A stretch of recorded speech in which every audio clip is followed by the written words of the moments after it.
At the heart of Boston's world-class collection of great neighborhoods, unparalleled talent pool, and dense network of transportation infrastructure is the city's rapidly emerging Seaport district. Boston Seaport is a growing neighborhood created from scratch on a scale unlike anything else in the United States, given its proximity to the historic downtown and major demand generators.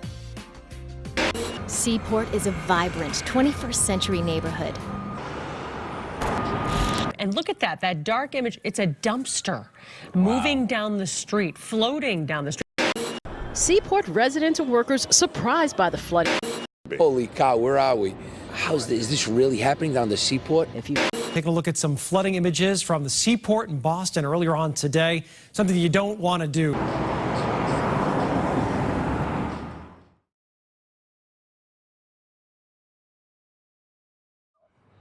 Boston's Seaport District was developed following the 2008 financial crisis as a way to foster new business for the city. Today, it's booming with large corporations and high-end housing. But its location on the water also makes Seaport particularly vulnerable to flooding during extreme weather events like the bomb cyclone in 2018. As climate change continues to increase the severity of storms and contribute to sea level rise, the threat worsens, leaving people's property and homes at risk.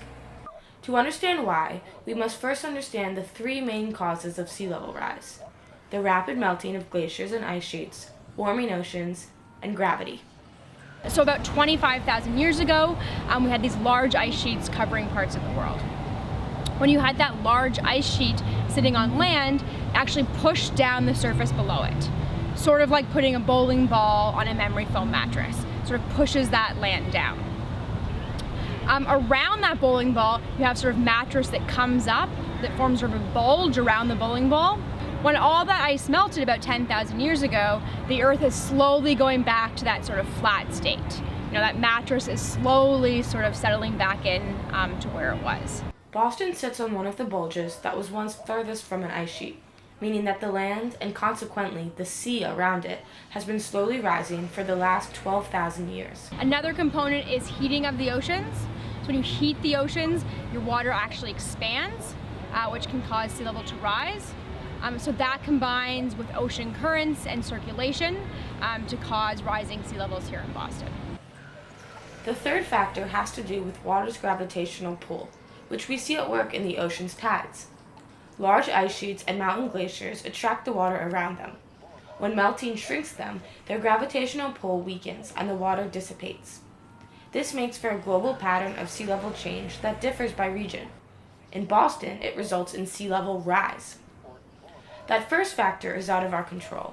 It's a natural process resulting from the last ice age. But those other two factors, warming oceans and melting ice sheets, those are partly within our control. Our reluctance to reduce our greenhouse gas emissions has already had detrimental effects.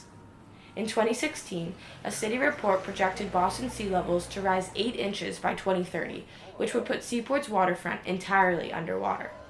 By 2070, that number could quadruple.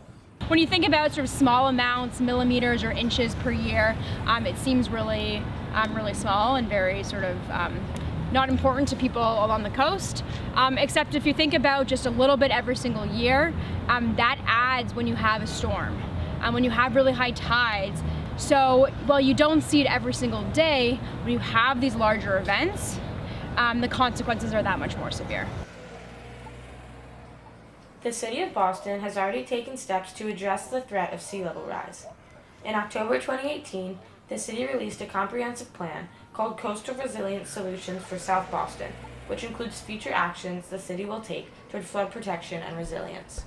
So that can range from strategies like increased harbor walk to new and protected and resilient parks like Martin's Park that is newly built along the coast of the Fort Point Channel to longer term priorities. Harbor walks and resilient parks serve as buffers for coastal storms and flooding so that nearby roads and buildings are less affected. While the costs associated with implementing these flood barriers are high, between $48 and $55 million, they could prevent tens of millions of dollars in direct physical damage and displacement costs over time. But privately owned properties rely on developers to take the threat of sea level rise seriously. So there's an overall resiliency checklist that everyone has to fill out as part of a large project review process with the city planning authority. Included in the checklist are things like building elevation, flood resilience, and adaptation strategies for sea level rise.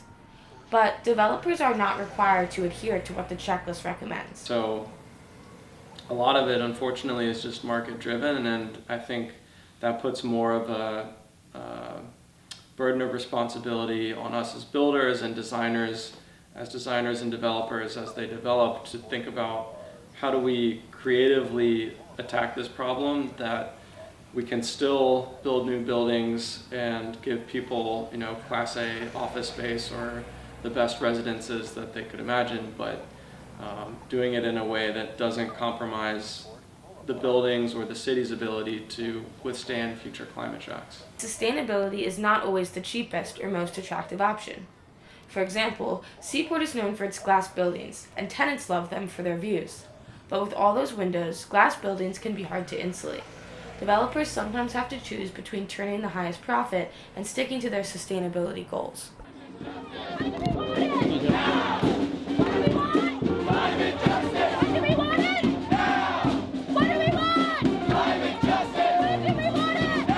I used to work on Boston Harbor on the boats, and I've known sea level's been rising, and it's been awful.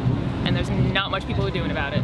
I think through learning about how little time we have left to make substantive change on a bigger level, I've realized that I can't just do things in my own personal life. I have to sort of help get everyone on board with making bigger changes. The point of this action is to disrupt business as usual in Boston and to make this crisis unavoidable for people who can afford to ignore it. I think it's saying it very loud and clear. We don't have any time. We have zero time. And I've known it for a long time, but there hasn't been enough of a movement to be able to get the kind of momentum that we've needed.